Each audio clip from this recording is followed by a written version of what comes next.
Hello everyone, আজকে আমি আপনাদের দেখাবো যে ডু হোয়াইল লুপটি আপনারা কিভাবে আর কি আপনাদের কোডের ভিতর ইউজ করবেন। তো আমি আমার কোডটি শুরু করছি। ইউজিং সিস্টেম ক্লাস ক্রিয়েট করব, একটি মেইন মেথড ক্রিয়েট করব।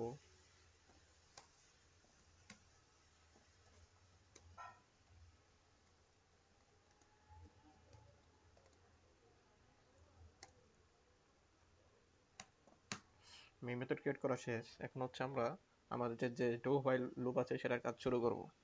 তো আমরা প্রথমে একটি হোয়াইল লুপের কাজটা আগে দেখি, তাহলে আমাদের ডু হোয়াইল লুপটা আছে যে সেটা বুঝতে আমাদের সুবিধা হবে। ঠিক আছে, ইন্টিজার আই ইকুয়াল টু হচ্ছে আমাদের কি দিব 1, এবং আমরা আমাদের যে ইন্টিজার যে আমাদের ভেরিয়েবলটা মানে আমাদের ভ্যালুটা সেটা 1 থেকে শুরু হবে, সেটা আমরা আগেই ডিক্লেয়ার করে দেব। তারপর হচ্ছে আমরা আমাদের হোয়াইল লুপের কাজ শুরু করব। তার আগে আমরা লিখে নেব হোয়াইল। ফর লুপে যে আমরা যেমন ফর লিখে নিয়েছি, তো সেভাবে আমরা এখানে হোয়াইল লিখব। তো হোয়াইল লুপের কাজটা করব এখন। তার আগে আমরা এটাকে প্রিন্ট করে নিব। ঠিক আছে, প্রিন্ট করে নিব হচ্ছে আমরা আমাদের এই আইটাকে প্রিন্ট করব। এখন হচ্ছে আমাদের যে আইটা অবশ্যই মানে প্লাস হবে, আমাদের ভ্যালুটা অবশ্যই আউটপুটটা প্লাসে আসবে। সেই ক্ষেত্রে আমাদের আই প্লাস প্লাস দিব। হ্যাঁ, এখন ও আমাদের আমাদের একটা ভুল হয়ে গেছে। আমরা তো কন্ডিশনই দেইনি, কন্ডিশন তো আমাদের দিতে হবে। সেই জন্য আমরা এখন এখানে কন্ডিশনটা দিয়ে নিব। আই যে আমাদের যে এটা 10 পর্যন্ত চলবে নাম্বারটা, সেইটা আমরা এখানে লিখে দিলাম। তো কোডটাকে আমরা রান করে দেখি।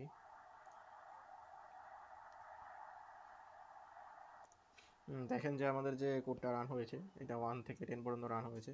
তো এটা এখন আমরা ডো এর মাধ্যমে করব।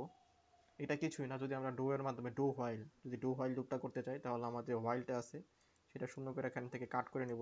কাট করে নিয়ে এখানে আমরা নিচে পেস্ট করে দেব। আর হচ্ছে যে আমাদের আমাদের যে এখানে দেখেন, হুম, এই যে যেখানে আমাদের আগে মানে হোয়াইল ছিল, সেখানে আমরা শুধু একটা ডো দিয়ে দেব।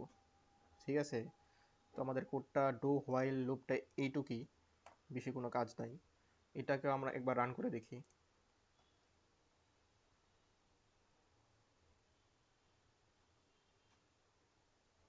দেখেন আমাদের কোডটা কিন্তু রান হয়েছে সাকসেসফুলি। তো এটা হচ্ছে আমাদের ইফ হিলস এর মানে if hills sorry for loop. মানে ফর লুপ আপনারা যখন ইউজ করবেন, তো অনেক ক্ষেত্রে ফর লুপ মানে ইউজ করা আপনাদের প্রয়োজন হবে না। অনেক সময় দেখা যাবে যে ডু হোয়াইল আপনারা ইউজ করতেছেন, সেই ক্ষেত্রে এটা অবশ্যই আপনি শিখে রাখতে হবে। তো আজকের যে ক্লাসটা এই পর্যন্তই। সবাইকে সাথে থাকার জন্য ধন্যবাদ।